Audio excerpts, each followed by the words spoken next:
Thank you, Ricky.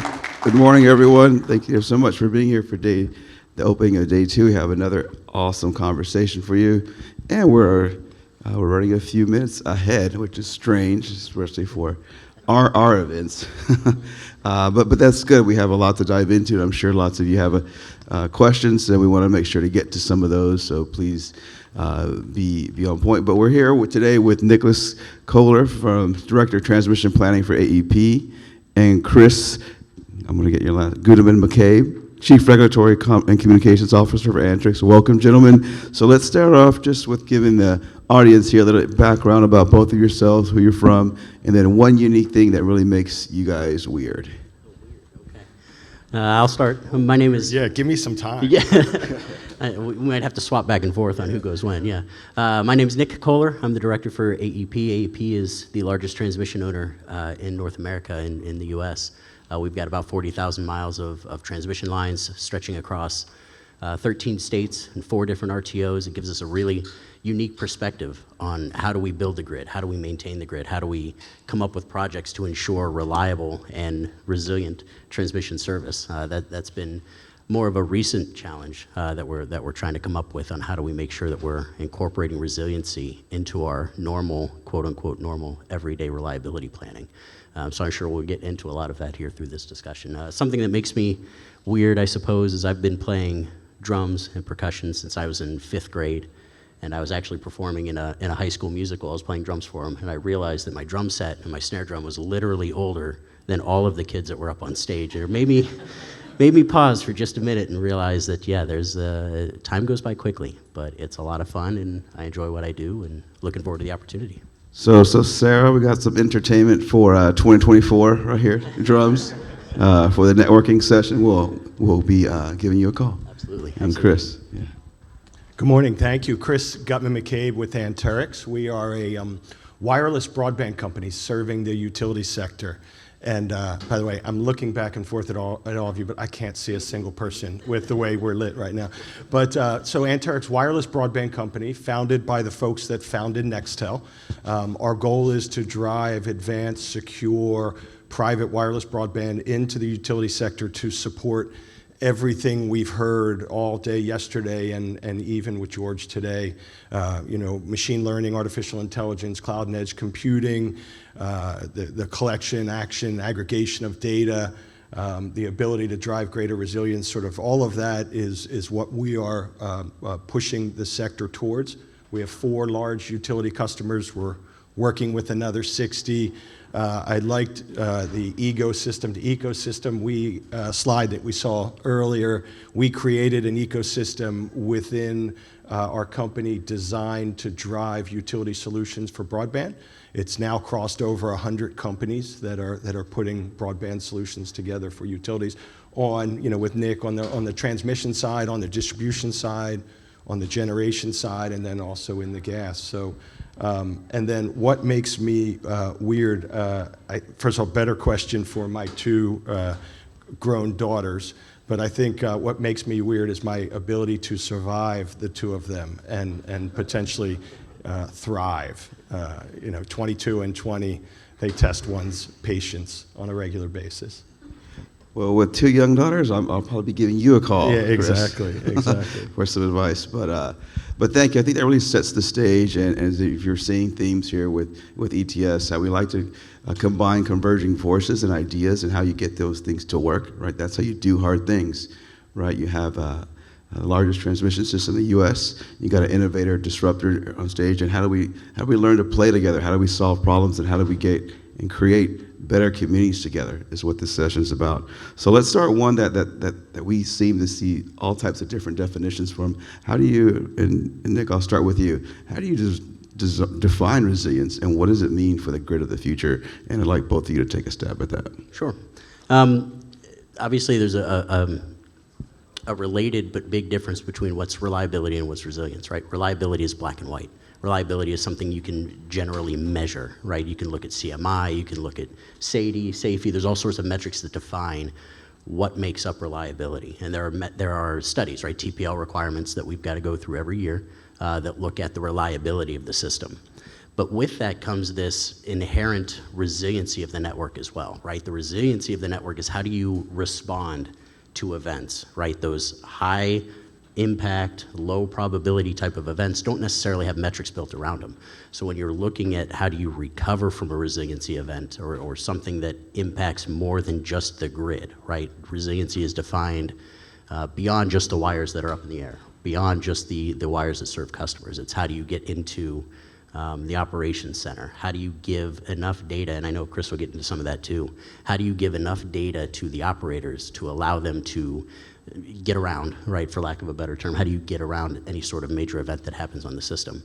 But that also includes our sparing strategy. How do we ensure that, you know, we've got 2,300 miles of 765 kV line, the largest section of 765 in the country. How do we ensure that the transformation that goes from 765 to the 345 network, to the 500 network, to the 230 kV network, making sure that we've got spares in place, we've got switchable spares on sites in a lot of locations, right, allowing for that quick flexibility, if you will, in case something were to happen. There are some studies, obviously, that look at resiliency. SIP14 is obviously a big one that's been on the forefront of a lot of conversations between us and NERC and FERC and Reliability First, and looking at how do we design the system and ensure that SIP14 doesn't become an issue, right? How do we make sure that loss of a large substation or substations doesn't result in some sort of instability and a blackout throughout the grid? So that resilience definition is something that's still kind of nebulous, if you will, and that's something that we're really, as a company at AEP, we're really trying to take a look at and become specific and intentional around addressing any sort of resiliency metrics that we can come up with. I know we've participated as kind of a pilot in NATF's transmission resiliency maturity model. A couple of years ago, we went through that. We helped them develop some of those questions. We were one of the first utilities to go through the pilot program, and we're planning to do that again this year. But that's something that gets us to take a look at something that's beyond just the wires. It looks at how do you respond from a big COVID type of event, right? It's ironic. We went through that process literally the week the country shut down for COVID. I remember very clearly, right? March 13th was the last day we were in the office with NATF, and we were wrapping everything up and gave a great exit presentation. And the next day we got the email that said, "Don't come into work."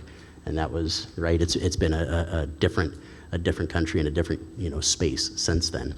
So how do we make sure that we're intentional around, you know, it's not just the wires, it's the workforce. How do we ensure continuity to get folks into the office, make sure that they're safe, make sure they can operate the grid reliably, but still be able to recover from those types of cataclysmic events. Yeah, thanks, Jason. Nick, I loved much of what you said, and I'm sure our folks in the back are scribbling down a bunch of it. I mean, I think I'll use three words first: survive, thrive, and recover. Right. So resilience is it's time dimensional because it changes. Right. The new reality. And again, we've seen it over the last day and a half, the new reality that utilities face. We've actually made up a bunch of words for it, right? Prosumer, decarbonization, things like that. So realities now have to focus on decarbonization. They have to focus on resiliency. They have to focus on energy equity. They have to address the reality of weather events that are becoming increasingly more intense. They have to deal with the fact that cybersecurity incursions are becoming more robust and more frequent. They have to do all of this while they're focusing on energy equity and while they're focusing on keeping bills low. And then at the same time, we are now, and this is on the demand side, we're focusing on electrifying more and more sectors of the economy. So there's more reliance on the grid. So, you know, as we look at it, the reality is utilities have a new reality, sorry to use the word again, and they have to redefine resilience on a regular basis, right? No one would have thought we'd be facing monthly cataclysmic 100-year storms, right? No one thought that there'd be another, world power, starting a war, and that we'd be, fearful of different types of cybersecurity attacks or a greater frequency of cybersecurity attacks. So from a resiliency perspective, I think it's survive, thrive, and then the reality is recover. Well, thank you. So it's just a follow-up there, just to dive in a little bit about how Anterix is really helping solve that in terms of upgrading utility communications. Like, how does that improve operations? And maybe share some use cases there and tie that into resilience. Yeah, sure. Thanks, Jason. So data, right? Let's start with data. I was heading out last night at the end of a great day here at ETS, and someone caught me in the elevator and noticed who Anterix was and said, what you're trying to do underpins everything that we talked about yesterday. And I said, oh my gosh, can I actually get you on camera and say that again? But the reality is, if you're going to put sensors at the edge of a network, if you're going to enhance your SCADA, or you're going to have the next version of AMI, or you're going to get greater performance out of your transmission lines, you're going to push things on distribution lines, you need a communications platform, right? I am comfortable that Anterix is doing everything to be a really good option, alternative for utilities. But I think everyone has to recognize broadband is coming to utilities. It's an absolute necessity. And you pull fiber where you can pull fiber, but otherwise you need high-speed broadband. And what we've seen is our range of use cases that sort of but for broadband wouldn't be usable. One is called falling conductor. Jason, I know we've talked about it before, but to me it's a game changer. It's the ability, comes from SEL out in Washington, it's the ability to de-energize a broken line before it hits the ground. So you think of that from a wildfire mitigation perspective. A line breaks, you have 1.2 to 1.4 seconds to de-energize it before it hits the ground and causes a spark and a fire. The ability, using private LTE, a secure communications platform, you can get that signal back to a NOC or to a point of presence, and you can de-energize that line. That's a game changer.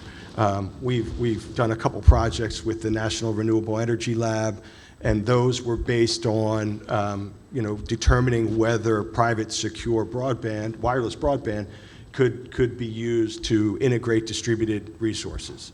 And so we had two different projects with them. Both were incredibly successful white papers, and we did it in coordination with 7 utilities. Did those two projects. So we're seeing, and the number of use cases is expanding.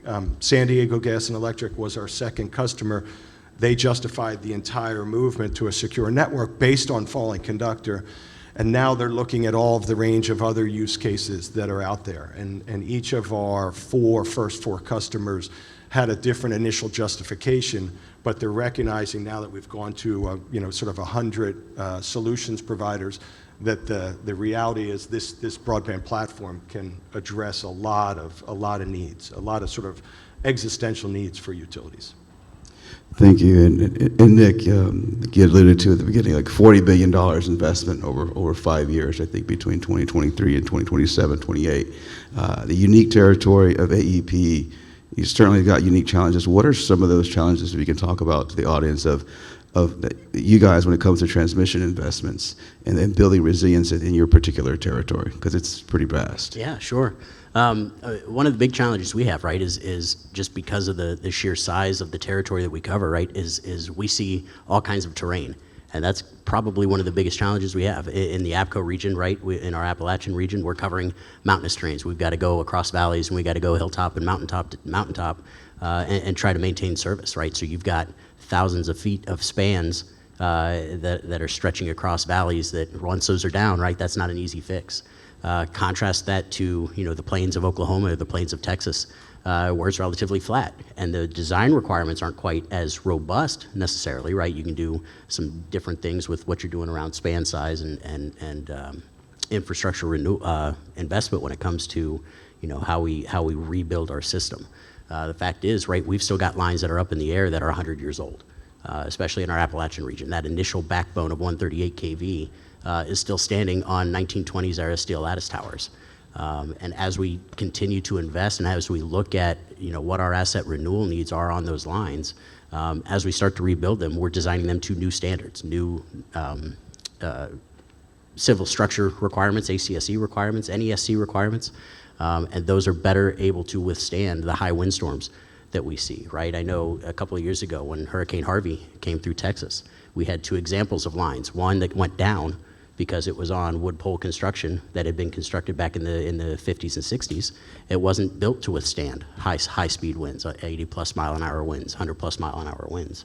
We had a line that was roughly parallel to that withstood it just fine because it was designed and rebuilt and put into service under the new requirements and making sure that we're designing to these high wind speeds, right? So all of those different factors go into the terrain that we're building into. And because we're so vast, right, a lot of our sparing strategy relies on being able to change those design standards and implement those where we need to. A lot of our investment right now is looking at asset renewal and looking at infrastructure investment. And with that comes that inherent resiliency that I mentioned right there at the beginning, and that as you're rebuilding these lines that are deteriorating, you've got wood poles that are 50, 60, 70 years old that are starting to see insect damage and woodpecker damage. As you replace those with new steel requirements and steel poles, they'll last another 100 years. We've proved that already. We know they can last that long. Now, what does that mean for the grid of the future? I think we'll touch on that in a little bit, but as we start to see DERs starting to come onto the grid, as we start to see these microgrids pop up across our system, maybe we can rely a little bit less on the transmission network. It's still there, it's still functioning because it's providing that main service, but does it change what that requirement is going forward, and how do we design in the future for microgrids and making sure that as those pop up, whether that turns into pocket nuclear, right, at some point in the future, how do we make sure that all the renewables that are spread across the Midwest, how do we make sure that those are deliverable to the load pockets, especially in our eastern and western seaboards, right? How do we make sure that the transmission infrastructure is there to deliver those types of renewables to the load centers where it's needed, and especially as we start to see more and more outages, severe weather that may knock down more and more lines. Thank you. And if you might just add, what are the drivers? Like you know the challenges, you laid them out, but what are those one or two drivers that are driving these initiatives when it comes to making these decisions of how to optimize those investments? Sure. A lot of our investment right now, like I mentioned, is looking at asset renewal type of investment. Looking at how do we make sure that the grid remains reliable and is still providing electric service, right? We're seeing an unprecedented amount of new customer interconnection requests, both from a generation side and from a load side. We've gotten enough requests in our Central Ohio area and in our Texas area, looking at data centers, looking at Bitcoin operations, looking at just all sorts of plants that want to connect in. And these are no longer your 50 megawatt small, you hook them up to the distribution system or maybe the 69 or 138 kV networks. No, we're looking at literally 3 gigawatts worth of data farms that are sitting in one location, right? And it's doubling our projected load in just the state of Ohio. With connections that want to, get transmission service here over the next 5 to 10 years. So it's just investing in and making sure that the ability to serve that load is tied directly into our asset renewal strategy. We're looking at the types of metrics that we touched on at the beginning. We're looking at CMI, we're looking at number of open conditions that are along these lines, how many poles do we have that are damaged, whether it's from weathering, woodpecker damage, insect damage, and then how do we tie that into building for enough transmission infrastructure to continue to serve the amount of load growth that we've been seeing.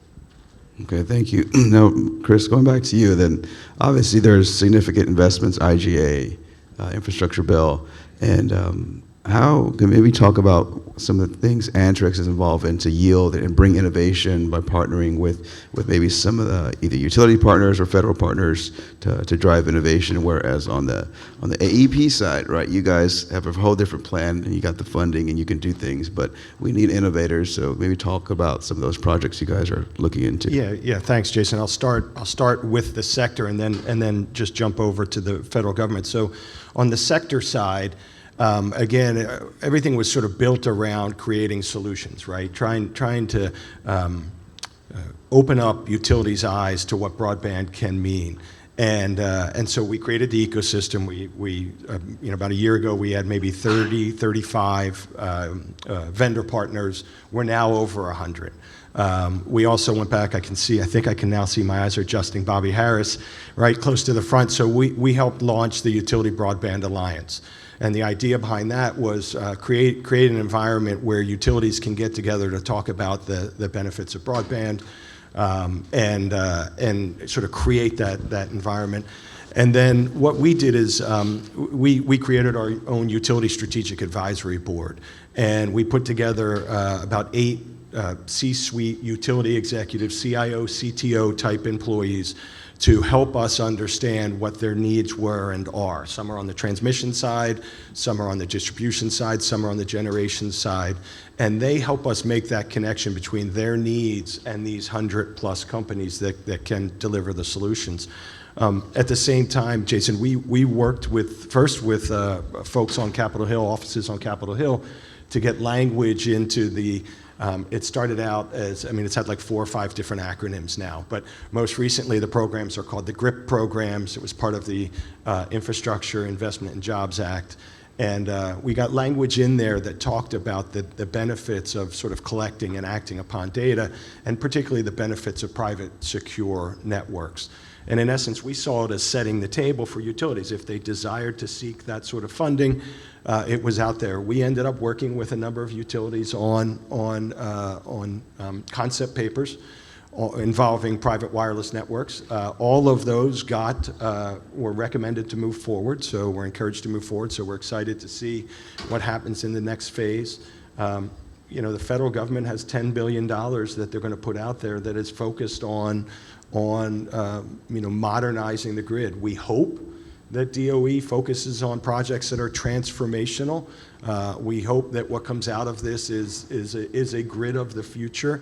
Obviously, there are needs to address the realities of the current grid, and Nick, like you guys have to simultaneously deal with the realities of your existing grid, and then recognizing the new load realities that you're facing from data centers and electric vehicles. So what we've tried to do is just sort of lay the groundwork for broadband to be a tool, and it is that. It's a significant tool, but it's a tool in a utilities toolbox to help address the realities that they're facing.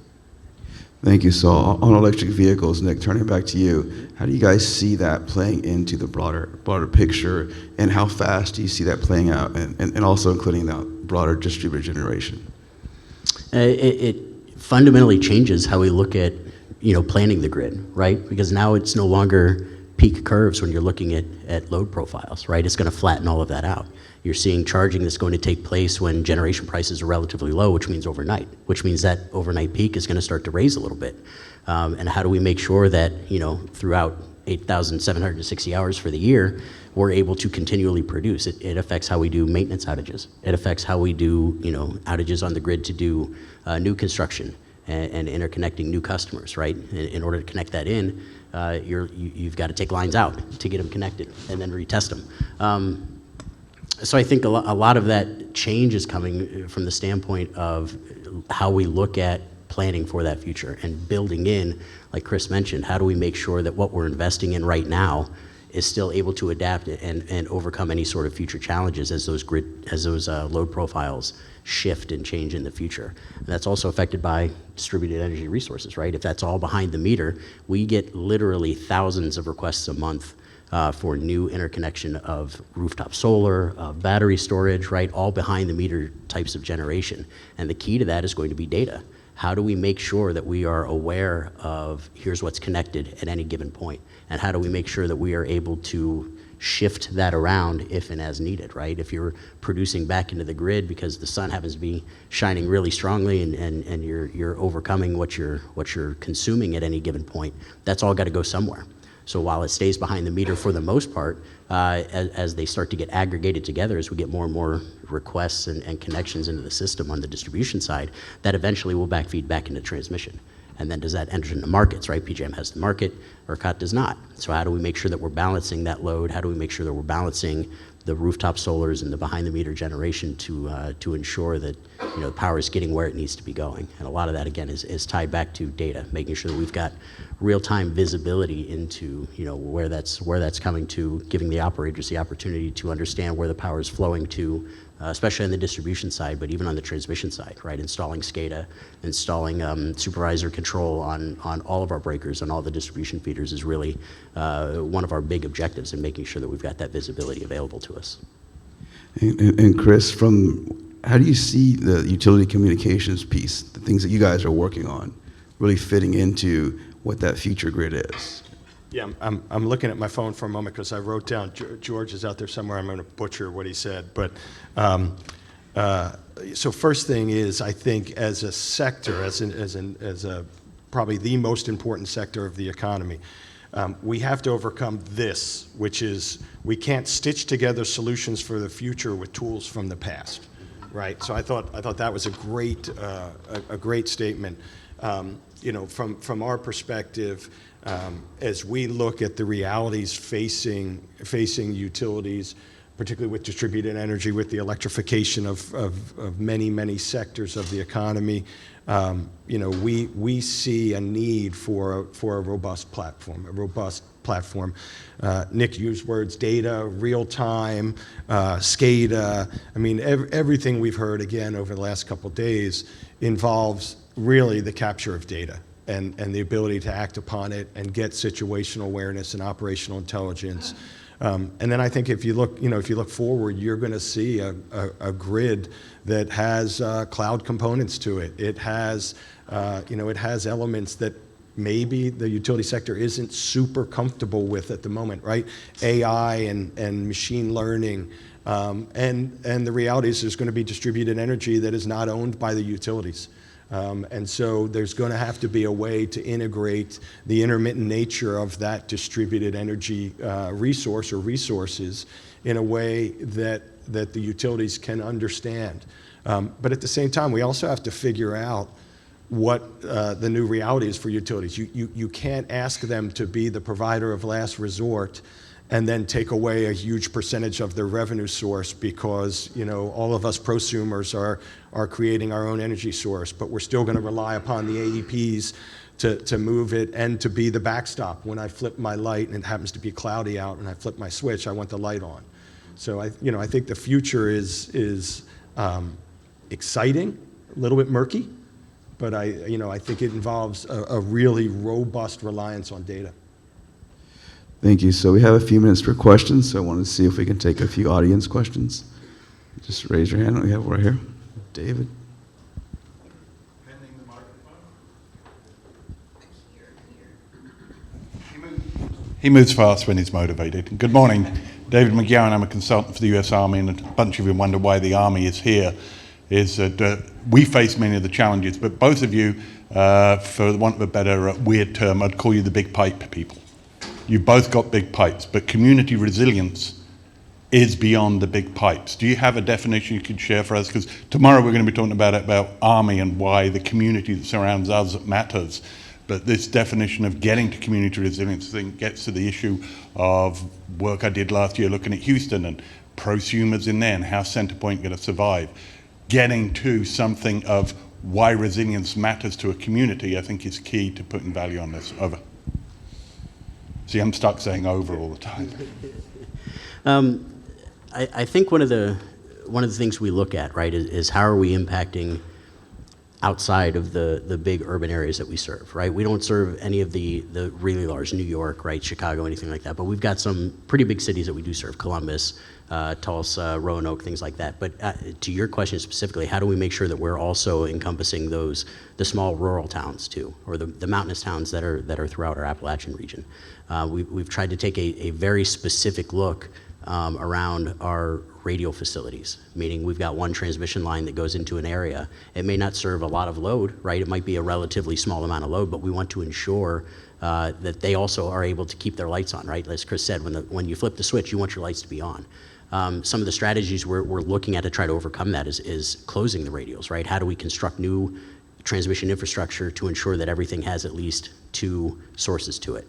And there's some requirements around that. But part of the other piece of that is how do we also install energy storage? Is there an opportunity there that we can look at, potential batteries and installing those at the end of these radials to, if the transmission line is to go out, there's no other option for them. So is there an opportunity to install batteries and make sure that we're looking at all of the options that we have outside of the traditional wires type of solution to ensure reliability to all of our communities that we serve.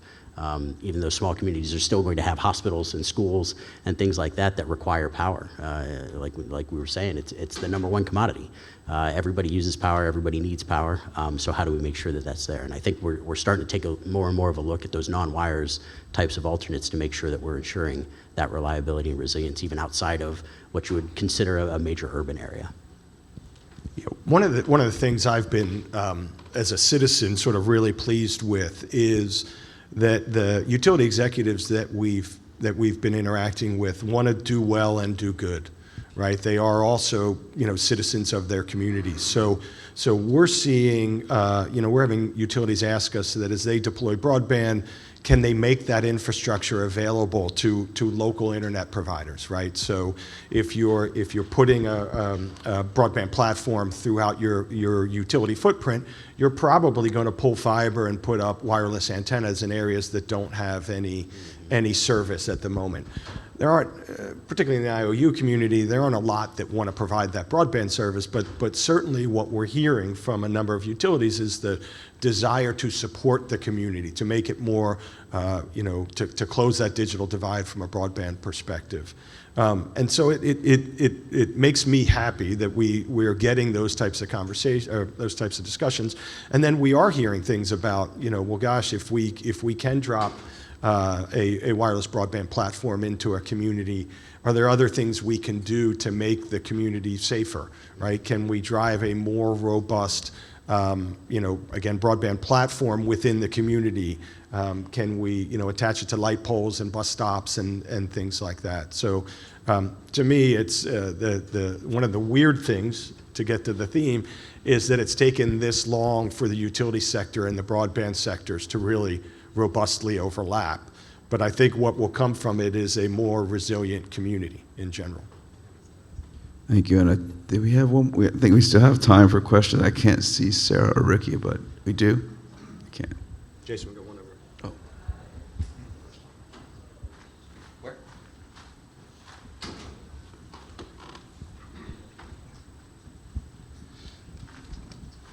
Hi, Chase Lansdale with NRI.ai. I'm a local here in Austin. I'm sure that if there's a couple others here in Austin, about a couple of years ago, we all experienced a pretty heavy resiliency event. I'm curious if, Winter Storm Uri really changed any of this discussion at your two companies about resiliency. Did you see any major impact from that storm, and what were the conversations around it? You go first. Okay. We've actually been having those discussions with ERCOT, right? Out of that came their request to specifically take a look at that type of resiliency. Now, ERCOT exists outside of the FERC and NERC realm, right? So they're kind of their own entity. Texas, yeah, absolutely. But it's great that they've started down that path. They want us to specifically look at what happened with Winter Storm Uri and how do we come up with proposals to ensure that it doesn't happen again, right? It's that generation and transmission mix, ensuring that if generation is not available, where do we get it from, and how does that come in, and how do we look specifically at N-2, 3, 4, 5, right, from a contingency analysis standpoint to make sure that the grid is able to better withstand those types of large events when and if they happen again. So that is something we're working very closely with ERCOT on and trying to develop what that infrastructure development study is going to look like going forward. There haven't been, to my knowledge, any action items that have come out of that yet, but it is one that we're working with them very closely on. Yeah, and part of what we're seeing is taking these individual networks, communications networks, and sort of aggregating them up into a network of networks. So the ability from a mutual aid perspective, from a transmission, distribution, generation perspective, to be able to lean upon your neighbors. Uri was a combination of a whole bunch of horrible things at the same time, but part of it was not having real-time situational awareness, real-time operational intelligence and data at the micro and aggregated up to the macro level. And so the ability to be able to capture that data and understand what's happening from a generation perspective with your neighbors, and what's happening from a transmission and distribution perspective within your footprint, but outside your footprint as well. So yeah, we have seen, and we've actually seen some of the work that we did with the GRIP programs was Texas specific. So we've seen some desire to come up with a Texas-wide solution to really address the gathering and aggregation and action upon data. Well, thank you. I think we're about wrapped up, but we talked about a lot of challenges, and we're hearing a lot about that. But I'd like you guys, in 30 seconds, like, what gives you hope that we're going to get this done? I think a lot of that is just awareness of it, right? We've been talking around, we know climate's getting worse. We know we're seeing these 100-year storms that are occurring more and more often. And we're seeing that the investment that we're making and that we have made have been able to better withstand some of those situations. So it's encouraging that we're seeing results from that now. We still got a long ways to go, right? There's still a lot of infrastructure out there that's deteriorated to a point that it needs to be addressed. We continue to maintain it. It continues to provide service, but it's not built with that same resiliency aspect in mind. So it's encouraging, I think, that those results that we've seen with the investments we've made to date are providing fruits. And as we continue to invest in that, and as we continue to look at options around DERs and around rooftop solar and around microgrids and being able to incorporate that, we're able to better utilize the transmission system to bring that distant generation into those load pockets and utilize the grid in an efficient manner. Yeah, and Jason, I would say the recognition that change has to happen is the key, right? And we've had a couple different themes over the last few ETS, but all of them involve change, right? They all involve the recognition of a new reality. We have federal legislation that is designed to be transformational. Hopefully it flows down to the state commissioners so that they recognize that investments have to be made.